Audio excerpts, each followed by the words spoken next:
Bismillahirrahmanirrahim. Assalamualaikum.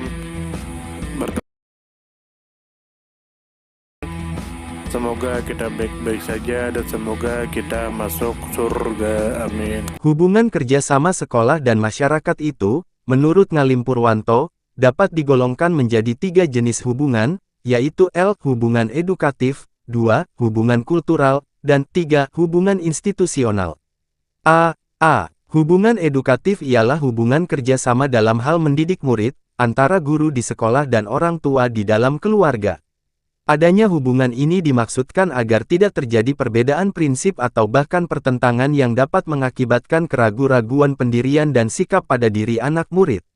Antara sekolah yang diwakili oleh guru dan orang tua tidak saling berbeda atau berselisih paham, baik tentang norma-norma etika maupun norma-norma sosial yang hendak ditanamkan kepada anak-anak didik mereka.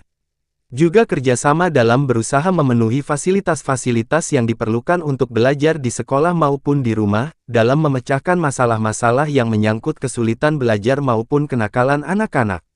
Cara kerjasama tersebut dapat direalisasikan dengan mengadakan pertemuan yang direncanakan secara periodik antara guru-guru di sekolah dengan para orang tua murid sebagai anggota BP3 atau POMG. Di samping itu, dapat pula dilakukan dengan mengadakan anjang sana oleh guru-guru ke rumah orang tua murid di luar waktu sekolah. Jika hal yang terakhir itu tidak dimungkinkan, dapat pula dengan mengadakan pertemuan antara guru-guru dengan orang tua murid per kelas untuk mengadakan dialog terbuka mengenai masalah-masalah pendidikan yang sering terdapat di sekolah dan di dalam keluarga, dan bagaimana cara mengatasinya. Hubungan kerjasama sekolah dan masyarakat itu, menurut Ngalim Purwanto, dapat digolongkan menjadi 3 jenis hubungan, yaitu L. Hubungan edukatif, 2. Hubungan kultural, dan 3. Hubungan institusional. A. Hubungan edukatif ialah hubungan kerjasama dalam hal mendidik murid, antara guru di sekolah dan orang tua di dalam keluarga. Adanya hubungan ini dimaksudkan agar tidak terjadi perbedaan prinsip atau bahkan pertentangan yang dapat mengakibatkan keraguan-raguan pendirian dan sikap pada diri anak murid. Antara sekolah yang diwakili oleh guru dan orang tua tidak saling berbeda atau berselisih paham, baik tentang norma-norma etika maupun norma-norma sosial yang hendak ditanamkan kepada anak-anak didik mereka. Juga kerjasama dalam berusaha memenuhi fasilitas-fasilitas yang diperlukan untuk belajar di sekolah maupun di rumah, dalam memecahkan masalah-masalah yang menyangkut kesulitan belajar maupun kenakalan anak-anak.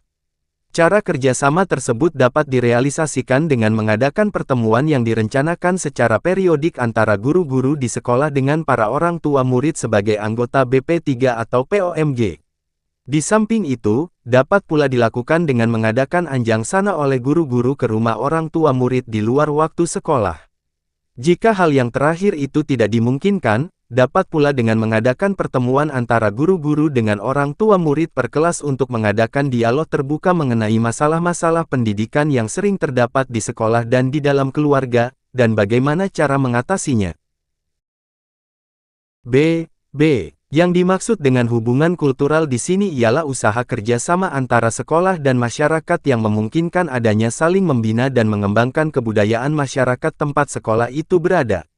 Kita mengetahui bahwa sekolah merupakan suatu lembaga yang seharusnya dapat dijadikan barometer bagi maju mundurnya kehidupan, cara berpikir, kepercayaan, kesenian, adat istiadat, DCB, dari masyarakat lingkungan sekolah itu. Bahkan yang lebih diharapkan ialah hendaknya sekolah itu dapat merupakan titik pusat dan sumber tempat terpencarnya norma-norma kehidupan, norma-norma agama, etika, sosial, estetika, DCB, yang baik bagi kemajuan masyarakat yang selalu berubah dan berkembang maju.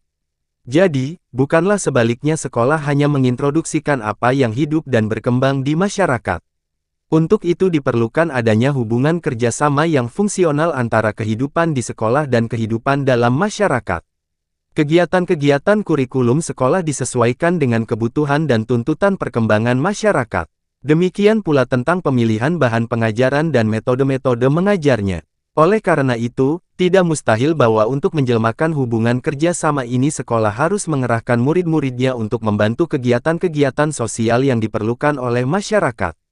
Bersama-sama dengan masyarakat lingkungannya bergotong royong memperbaiki jalan, mengerjakan perbaikan pengairan sawah-sawah, bersama-sama menyelenggarakan perayaan-perayaan yang bersifat nasional maupun keagamaan dengan mementaskan berbagai atraksi kesenian, dan sebagainya. Dan sebaliknya, mungkin sekolah itu harus membantu menyediakan ruangan untuk keperluan rapat-rapat, perayaan-perayaan, kelompok-kelompok belajar masyarakat di lingkungan sekolah itu. Kegiatan-kegiatan kerjasama semacam itu berarti mendidik anak-anak berpartisipasi dan turut bertanggung jawab terhadap masyarakat dan lingkungannya. C. Jenis hubungan yang ketiga ialah hubungan institusional, yakni hubungan kerjasama antara sekolah dengan lembaga-lembaga atau instansi-instansi resmi lain, baik swasta, maupun pemerintah, seperti hubungan kerjasama antara sekolah dengan sekolah-sekolah lain, dengan kepala pemerintahan setempat, jawatan penerangan, jawalan pertanian, perikanan dan peternakan, dengan perusahaan-perusahaan negara atau swasta, yang berkaitan dengan perbaikan dan perkembangan pendidikan pada umumnya.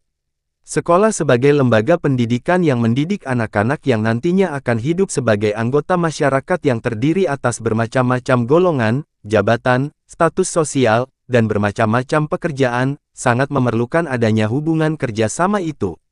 Dengan adanya hubungan ini sekolah dapat meminta bantuan dari lembaga-lembaga lain itu, baik berupa tenaga pengajar, pemberi ceramah tentang hal-hal yang berkaitan dengan pengadaan dan pengembangan materi kurikulum, maupun bantuan yang berupa fasilitas serta alat-alat yang diperlukan, bagi kelancaran pelaksanaan program sekolah.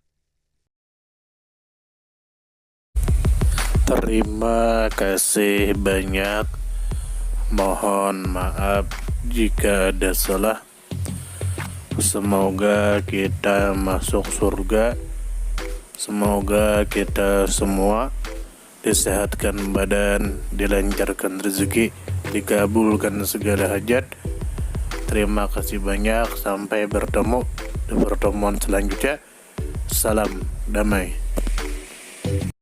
Terima kasih. Semoga kita baik-baik saja. Mohon maaf. Terima kasih. Semoga kita baik-baik saja. Mohon maaf.